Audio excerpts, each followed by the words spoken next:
Hello again, everyone. Welcome back. In this weekend market update, we're going to take a look at the industrials and the Nasdaq 100, the Qs. Take a look at a handful of indicators. Check in on the banks and the financial XLF ETF.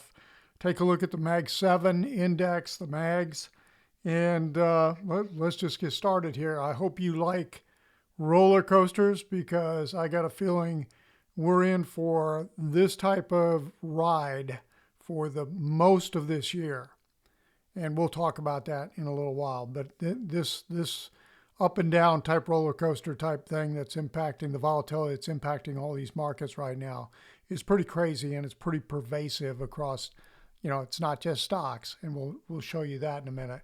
But the industrials on Friday were down 119 points, down 243 points for the week. Down 3 weeks in a row, straight down. Basically, stair-stepping their way lower. Now, we're oversold on the RSI, 10-day RSI, on a daily basis. We haven't gotten there on a weekly basis. And, it didn't stop in April of last year until we got oversold on a weekly basis. Now, there's no guarantee that that's exactly what's going to happen this time. I'm just observing, okay? Let's take a look at the Dow Diamonds. They're going to give you the same type of picture, okay? And then we're going to look at the Elliott wave count that I've got. I think we are in a fourth intermediate wave. And let's just look at the weekly view in here. The first corrective intermediate wave that happened coming off of the 2020 low. We got into the highs here at the end of 21. And it peaked in January of 22. Zigzag pullback in here. An A, B, C zigzag pullback for wave 2. I'm expecting a sideways, more complex, messy wave 4. And when you look at time comparison between wave 4 and wave 2, 61.8% Fibonacci relationship would say this would stop around the end of July. Equality would say wave 4 will complete by mid-November. So it's going to be interesting to see how does this play out. Do we get, a three-wave, 5-wave for a flat type of, irregular correction, or do we get a messy sideways triangle, which is a series of 3 waves? We'll see, but that's the stage where we're at, and I think we have much more of this kind of volatility and craziness to come. Okay, let's go back to the daily chart, and let's just move. I'm going to go back to the moving average view. Let's take a look at the Qs. We talked about the Qs last week, I believe. So you can see what we've done in here. The moving average on the weekly has flipped to the downside. We're down 603 on a weekly basis. A couple little doji candles for the last 3 weeks, really, in here. Kind of interesting. But it stayed in this range. It's stayed in this range, which basically finished at the end of October 29th to be exact. And we've done nothing but stay in the range the whole time since then. And, I talked about this last week, and I said, it's really interesting, all these white candles, etc. And so here was Monday, the big downdraft at the beginning of the day, and we come back and you think, wow, reversal. Are we getting ready to blow through this trend line? Here's Tuesday, Wednesday. Now you're sitting there midweek and thinking, is the next move boom like this? And no, the rug pulls out from underneath you, and there's Thursday, Friday, heading south with a vengeance. So to me, there's a couple of ways to look at this. And I'm thinking that we could have a big triangle. I talk about that right over here. The alternate is a large triangle that's playing out. But right now, my primary count is saying, I think we're in an ABC move like this. And you could make the case that maybe we have a first 5-wave move right here. And 1, 2, and we're working our way down in a third wave kind of thing. And if this is truly a third wave in here of a bigger C wave, this could get real nasty real quick. So we'll see where we go with this. And let's go take a look at a few of the indicators that we look at on a pretty regular basis. Let's start off with the, let me go down here. Let's start off with the VIX, which of course everybody's looking at the VIX. I'm sure everybody's talking about the VIX. And here's what we did this week. So here's how we closed last Friday, March 6th. We opened all the way up into this zone that I call a resistance zone, that when the VIX gets above this level, it just does, since 2020 anyway, it just doesn't stay there all that long. Okay, it can stay up there for a few days like it did back in April of last year, but then it comes right on back down fairly quickly. So we got there for one day, intraday on Monday, and here we have Tuesday, Wednesday, Thursday, Friday. Now we're continuing to ride above the 10-day moving average. We'll see if we're still fairly elevated, sitting at 27.19. We could continue to push to the upside in here. And if the market continues to break down, like I just talked about on the Qs, I fully expect that the VIX will continue to rise. Now, for a contrary perspective to that, let me just throw the McClellan oscillator up here. Actually, before I do that, I forgot I wanted to show you something else. This is something I came across in a Bloomberg article, and they were talking about the volatility spike. And what they did was, this is showing you cross-asset price swings hit the highest since last April's tariff rout. Okay, so this is an average of the S&P volatility index, the VIX, the MOVE index, which is the volatility on U.S. Treasury bonds. The VIX IG is the volatility for investment grade bonds. Here's the volatility on emerging markets, and this is the volatility related to crude oil. So when you combine all of these, here's what you get. Okay, so we're rapidly approaching the spike that occurred in April of last year. Now let's take a look at the McClellan oscillator. We're sitting at a minus 245 right here. Should give it to me, minus 245 for the close on Friday. And if you look back, so this is a zero line, this is plus 200, minus 200. These are extreme. When you get down here around minus 200 and below, you are getting extremely oversold. There's only been a couple of readings that have been lower than this, more extremely oversold than this. And there's April 8th of last year, minus 253. In December, it actually got to minus 300. Can it get a whole lot worse? Oh, yeah. Yeah, it can get a whole lot worse. I mean, you can go back to 23, go back to 22. You go back into 2020, I think you even get into minus 400. So the whole point is it's just relative in terms of where we are versus where we've been. We are oversold.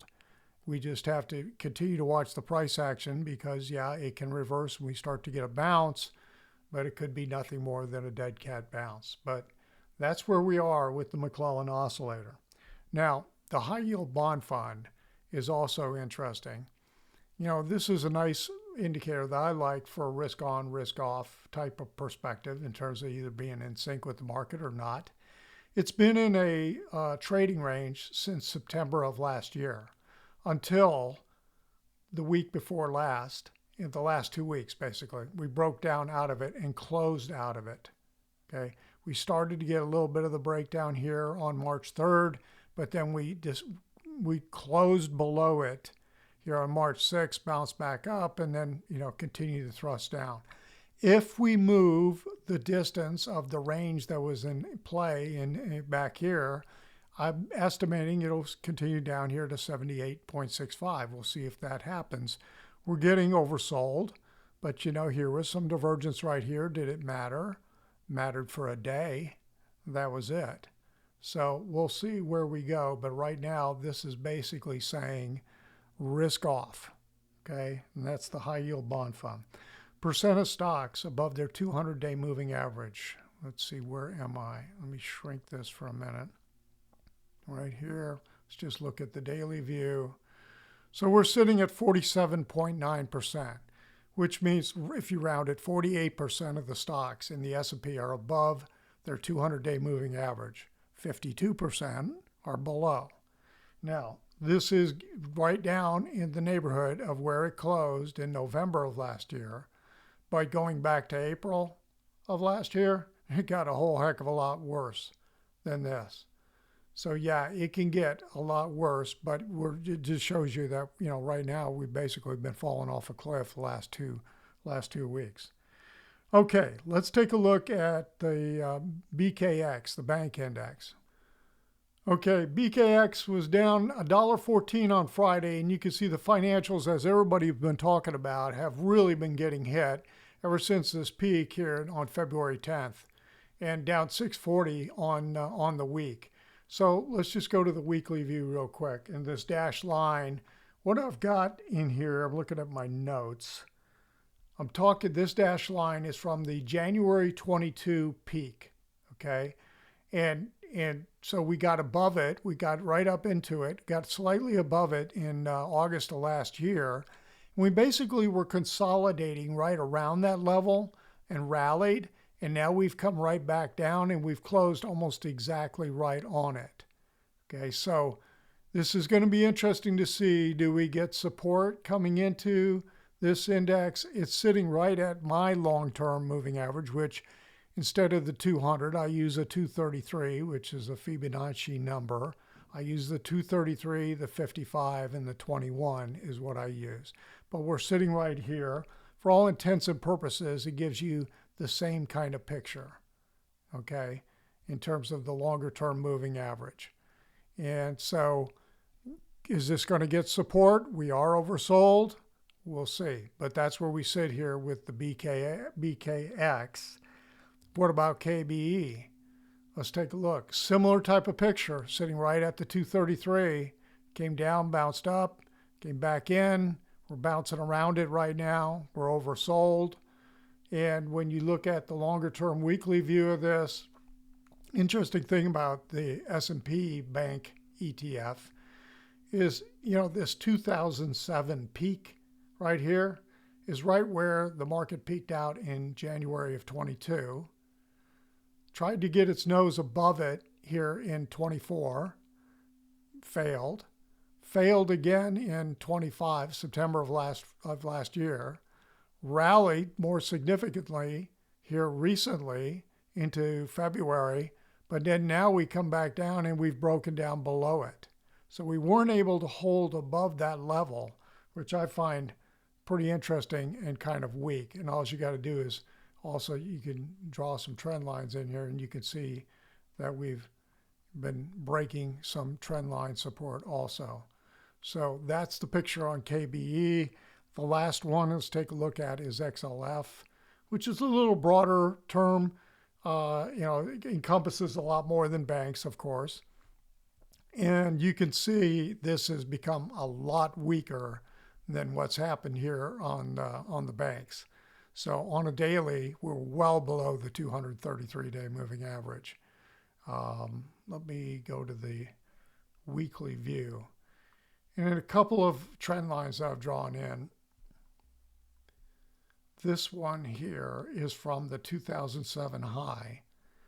And you could see we got to the high, couldn't hold above it, we pull back, and then we rally, and then to the peak in January of 22, come back down to that level, to the 2007 level, bounce around, it basically created support. We got above the January 22 level. It now has potential. You can see how we really oscillated around it for quite a while. And then in this big strong pullback that occurred April of last year with the whole tariff deal, it looks like it got support. It's about 50% above where I've got this, 50 cents, above this trend, this horizontal line. This is 41.70 and the low was 42.21. Okay, so now the real question is, where does XLF get support? Well, I don't see The only thing I can see is possibly like right in here, but it sure didn't provide any kind of support or resistance back here in April of last year. So I'm skeptical as to whether there's much support between here and all the way down here into the 42, 43. So we'll see what happens here with XLF. Okay, the last thing I want to take a look at is the Mag 7 index. Okay, the Mag 7 index, which I've just started looking at. I've just added that to my portfolio of indices that we look at and data, etc. Down $1.01 on Friday, we are right at the 233-day moving average. We closed right on it. So now it'll be interesting, do we get support? And you can see how this picture on a weekly basis, it looks a little weaker than the Qs. Let's just show you the Qs again. See how the Qs are kind of flatter, okay? And so the Mag 7 is a little bit weaker. It's kind of its decline even on a weekly basis is a little steeper in here. So I'm just we'll continue to watch this and see whether or not any kind of support's going to develop in here. But that is the picture, hard down really on the Mag 7. We got a gap in here that could get filled right at about 59.25. It's not very far below where we are right now. There's another gap that's a lot further down, but we got a ways to go before we get in that territory. Okay, that's where we sit. That's how the picture looks here on the Mag 7. And in terms of value wave, I'm looking at the Qs to decide what the heck is really going on. And some pictures are a lot easier to decipher than others. So anyway, that's it for this weekend. Hope you found the video helpful. If you're not a subscriber, hit that little subscriber button. And if you did find it helpful, hit that little thumbs up. And if you'd like more of this information, head on over to joehenches.net. Check out the website. Everyone have a great weekend and a great week. We'll see what kind of roller coaster ride we get.